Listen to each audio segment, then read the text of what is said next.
চলে আসছি বৃশ্চিক রাশির প্রেডিকশনে। বৃশ্চিক রাশির লর্ড ইনকামের জায়গা থেকে পাস করবে। এই মাসে টাকা পয়সা রোজগারের ইচ্ছা বাড়বে, সবকিছু ব্লকেজ রিলিজ হতে স্টার্ট করবে।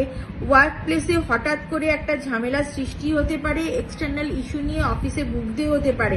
মানে ধরো কোনো কাস্টমার ইস্যু হয়ে গেল বা এমন কোনো আনএক্সপেক্টেড কিছু যেটা তুমি ভাবতেই পারোনি যে এরকম প্রবলেম ফেস করতে হচ্ছে, বা বাড়িতেও এটা হতে পারে,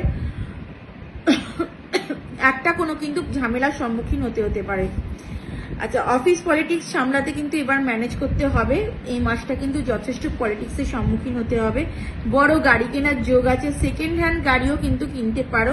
মাঙ্গলিক অনুষ্ঠানের কাজ বাড়িতে হতে পারে, অ্যাডিকশন থেকে মুক্তি পাবে। রেমেডি, কাঁচা সুতোর ধাগা, কাঁচা সুতো বা সাদা সুতোর ধাগা নিয়ে অশ্বত্থ গাছে 7 বার ঘুরিয়ে অশ্বত্থ গাছকে বেঁধে দেবে। রক্ষাবন্ধনের দিন বা রাখি পূর্ণিমার দিন ক্ষীর বানিয়ে শিবকে অর্পণ করবে এবং এই সংক্রান্তিতে কোনো নিডি লোককে রেশন দান করবেন। আচ্ছা, নিডি লোক মানে কিন্তু ঘরে কাজের লোক নয়। নিডি লোক মানে হচ্ছে যে কোনো নিডি লোক আউটসাইড ইওর হোম, সেটা কোনো গরিব ভিখারি হতে পারে, যে কেউ হতে পারে, ঠিক আছে? কোনো নিডি লোককে রেশন দেবেন।